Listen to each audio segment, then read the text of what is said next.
Oke. Sebelum kita mempelajari materi kita pada hari ini, untuk bahwa silakan Budi pimpin berdoa. Sebelum kita mulai pelajaran pagi hari ini, marilah kita berdoa terlebih dahulu. Berdoa berdasarkan keyakinan masing-masing. Kita mulai. Silakan. Alhamdulillah. Siapa yang tidak hadir? Ada temannya yang tidak hadir nih? Bu, Kiki. Kenapa alasannya? Kiki katanya ikut bapaknya Bu. Oh, izin berarti ya? Izin. Terus siapa lagi? Teman kalian? Saya Bu. Nggak ada ya? Bu. Siapa? Udah. Sebelum mulai pelajaran, coba dicek di bawah mejanya ada sampah apa tidak. Karena lingkungan yang mendukung, lingkungan yang bersih itu akan membuat mood kita, perasaan kita dalam belajar itu bisa menyenangkan. Udah bersih ya? Nah, oke, sekarang karena kita pagi-pagi harus semangat, harus fresh, coba kita review. Kita akan lakukan pemanasan terlebih dahulu.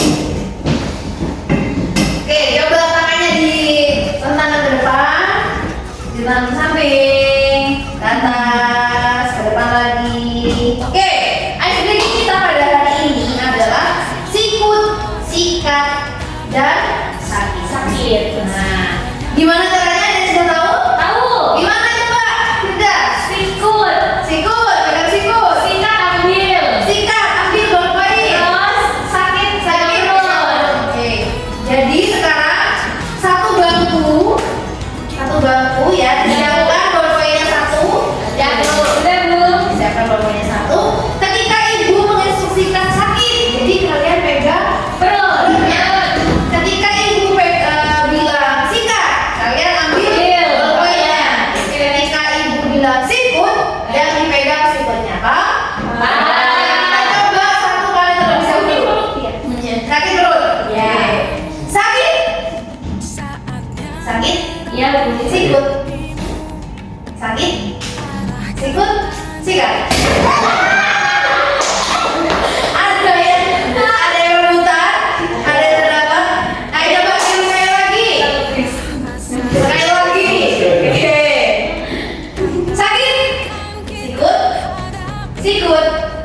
Sakit. Sikut. Sikat. Oke, sudah mulai fokus. Sekarang tepuk tangan dulu. Oke, materi sebelumnya sebelumnya teks LHO. Kalian sudah tahu apa itu teks LHO? Lo, bukan lo ya, LHO. LHO adalah teks Laporan. Sebelum kita mempelajari ini, kemarin kita mempelajari apa? Tentang teks iklan. Slogan. Apa yang kita pelajari kemarin? Apa? Pengertian. Contoh. Ini. Kemudian tujuan buat poster, slogan, dan iklan. Nah, selanjutnya tujuan pembelajaran kita pada hari ini itu adalah yang pertama, peserta didik mampu mengidentifikasi dan menentukan struktur teks laporan hasil observasi, tentunya berbasis kearifan lokal daerah. Kita tinggal di mana sekarang? Jember. Jadi kearifan lokal daerah Jember. Mari kita lihat gambar berikut itu apa ini? Bu. Oh, itu alun-alun Bu. Alun-alun. Depannya lebih spesifiknya ini adalah gedung Bupati. Bukan. Pemkab Jember. Ketika kita lihat dari depan, maka akan tampak seperti gedung pada umumnya. Tapi ketika kita lihat dari atas, gedung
sesuatu, mengamati sesuatu. Ya.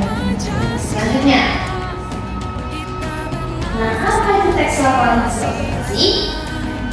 Selain dari pengertian yang sudah saya berikan, mungkin ada yang kalian ketahui sebelumnya.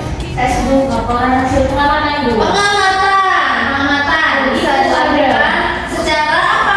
Pengamatan tadi kan melihat suatu fenomena, objek atau peristiwa tertentu. Jadi teks laporan hasil observasi itu adalah teks hasil dari kita melakukan sebuah pengamatan, baik itu pengamatan secara langsung ataupun tidak langsung.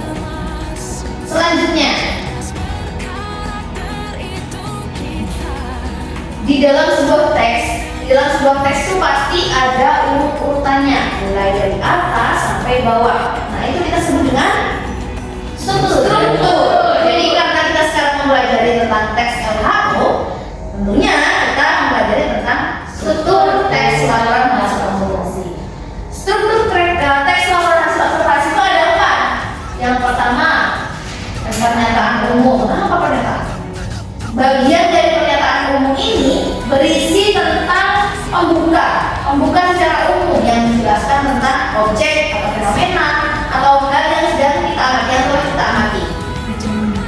Itu termasuk latar belakang, sejarahnya, kalau kita melihat atau mengamati suatu daerah, suatu tempat. Jadi termasuk latar belakang, sejarah itu. Kemudian biasanya ada termasuk kata ilmiahnya terdapat di bagian pernyataan umum. Selanjutnya, deskripsi bagian tengah yang berisi apa? Rincian isi, karakteristik, menjelaskan tentang ciri-ciri. Misalnya kita mengamati kaktus, berarti di bagian deskripsi bagian ini menjelaskan tentang ciri-ciri pohon kaktus, kemudian apa saja yang terdapat di dalam pohon kaktus. Selanjutnya, bagian paragraf deskripsi manfaat. Deskripsi manfaat ini sesuai dengan namanya berarti menjelaskan tentang apa? Manfaatnya apa? Dari objek. Dari objek atau fenomena yang terjadi atau suatu tempat, misalnya tempat wisata. Fenomena mungkin fenomena yang terjadi, ada hal yang menguntungkan di sana, jadi bisa dijelaskan di deskripsi. Nah, yang terakhir adalah kesimpulan. Kesimpulan ini bersifat opsional, bisa ada dan bisa tidak. Nah, apa? Karena yang paling inti di dalam teks laporan hasil observasi itu adalah 3 struktur tadi: pernyataan umum, deskripsi bagian, dan deskripsi manfaat. Karena kesimpulan hanya mengulas ulang apa yang telah dijelaskan pada 3 struktur tersebut. Selanjutnya, mari kita lihat. Ini adalah teks laporan hasil observasi yang berbasis kearifan lokal di daerah kita, Jember, yaitu laut sesaji atau petik laut. Di sini ada yang rumahnya dekat pantai. Lumayan. Siapa saja? Yudi. Tati juga. Mana lagi jauhnya? Lumayan jauh. Tapi nama aku. Saya Di mana, Rina? Banyuwangi. Oh, kok sampai sini? Iya, kan sekolahnya jauh. Sekolahnya jauh. Ya, untuk ilmu sama negeri Cina ya. Saya dari Benua Merah cuma sengaja. Sengaja. Oh, kapan-kapan boleh dong. Boleh dong. Oke. Nah, siapa yang pernah mendengar ataupun mungkin pernah melihat tentang petik laut atau laut sesaji? Nah, apa yang kata laut sesaji? melarung sesajen ke laut. Saja ke laut. Oke, jadi kita di sini akan belajar untuk menentukan, menganalisis dari bagian-bagian mana saja dari paragraf yang disediakan itu termasuk ke dalam struktur apa? Pernyataan umum, deskripsi bagian, atau deskripsi manfaat. Tadi pernyataan umum berisi tentang apa?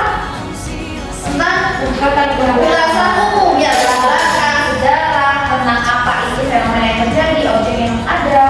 Kemudian deskripsi bagian tentang isinya tentang apa? Tadi ciri, kemudian karakteristik yang ada pada suatu fenomena, objek ataupun tempat yang kita amati. Dan deskripsi manfaat tadi apa? Tentang manfaat, kegunaan dari objek, fenomena atau tempat yang kita amati. Sekarang coba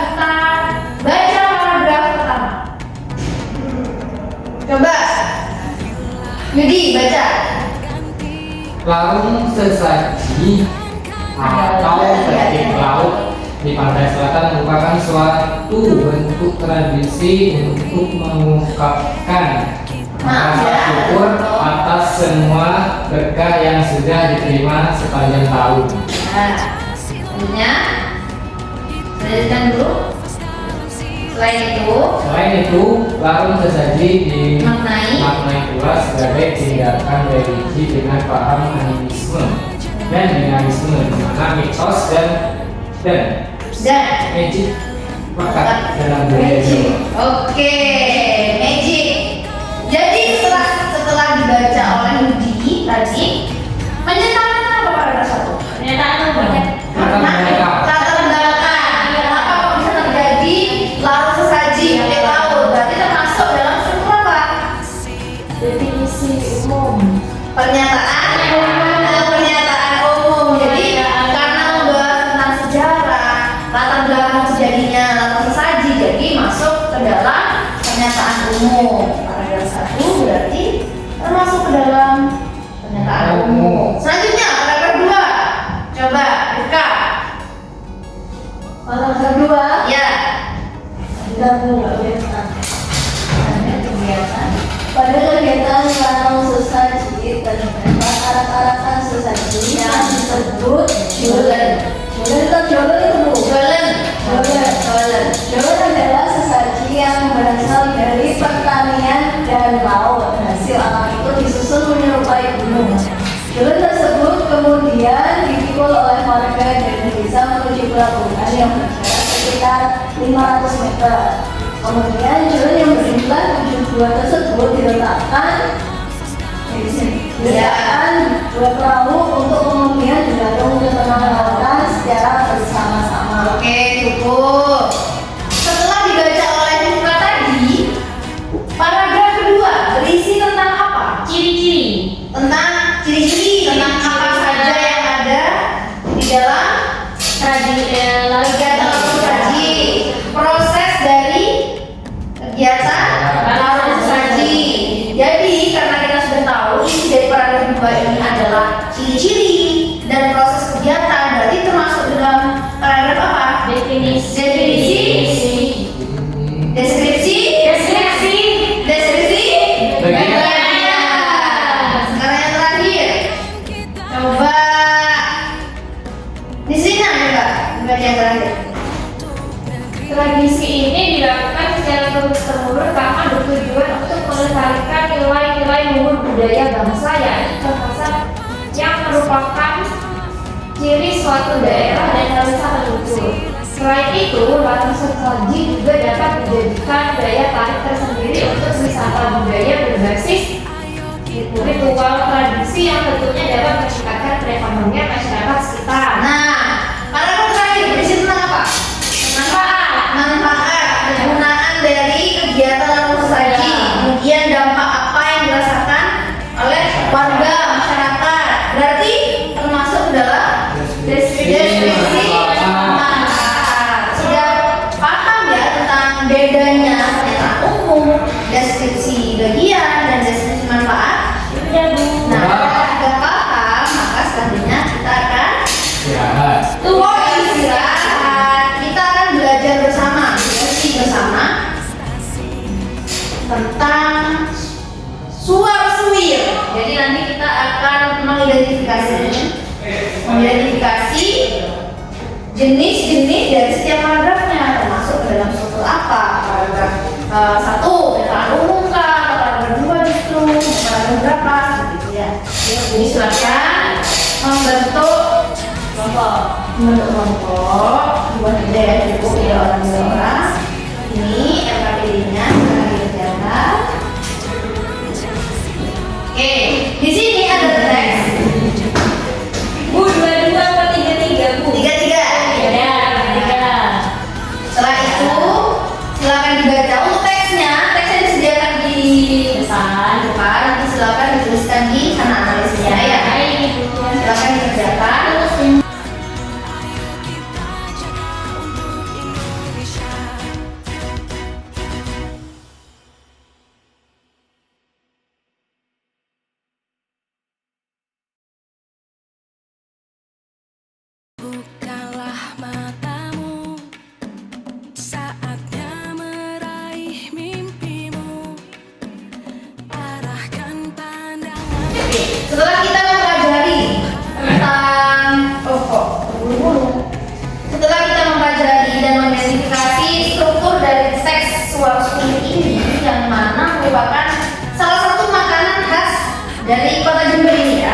Jadi sudah paham dari perbedaan ketiga struktur yang sudah kalian pelajari? Sudah, Bu. Apa coba? Pernyataan umum apa tadi? Berisi latar belakang atau belakang fenomena tersebut. ya, fenomena Terus tersebut. deskripsi. Apa tadi ya, Bu? Bagian ciri-ciri dan prosesnya. Ya, selanjutnya coba Ratri yang terakhir. Deskripsi manfaat. Ya, betul apa? Tentang manfaat atau kegunaan. Ya, betul sekali. Jadi kita sudah mempelajari struktur dari teks laporan hasil observasi yang mana akan membuat kita paham nantinya ketika mengidentifikasi isi dari setiap strukturnya, mulai dari pernyataan umum, deskripsi bagian, dan deskripsi manfaat. Bagaimana pelajaran hari ini? Menyenangkan, Bu. Menyenangkan. Paham sama apa yang sudah dijelaskan tadi? Bu, pahamnya sampai ini ya, Bu, tanya. Paham. Paham. Oke, coba. Apakah sudah paham? Paham. Oke, bagus idenya. Sudah. Terima kasih ya. Ayo, Bu, lihat TikTok. Lihat TikTok. Dah, sekarang sudah sampai pada akhir pembelajaran. Kalian tadi sudah mempelajari tentang struktur teks laporan hasil observasi, kemudian sudah belajar mengidentifikasi. Sekarang apakah kalian sudah terasa lapar dan tidak sabar? Setelah ini kita akan istirahat. Jadi untuk materi selanjutnya kita akan belajar tentang kaidah kebahasaan dari teks laporan hasil observasi. Dan untuk outputnya nanti kita akan membuat materi tersebut untuk membuat teksnya ya. Ya, jangan Bu. Kenapa? Jalan-jalan. Jalan-jalan nanti silakan kalian mengidentifikasi objek bisa, fenomena bisa, soal tempat juga bisa ya. Ya, tempat tinggal lainnya. Oke. Semoga pembelajaran ini dapat bermanfaat. Semoga cita-cita kalian dapat terwujud dan ayo kita semangat belajar. Ya. Tujuan awal kita di sini ngapain ya? Kalau misalnya sudah mulai lelah, Dapat mulai uang letih, saku.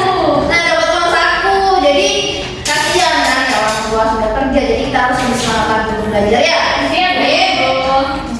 Silakan di akhir pembelajaran kembali ditutup oleh doa. Ketua kelas, silakan doa. Baik, marilah kita akhiri pelajaran pagi hari ini dengan berdoa bersama-sama, berdoa dimulai.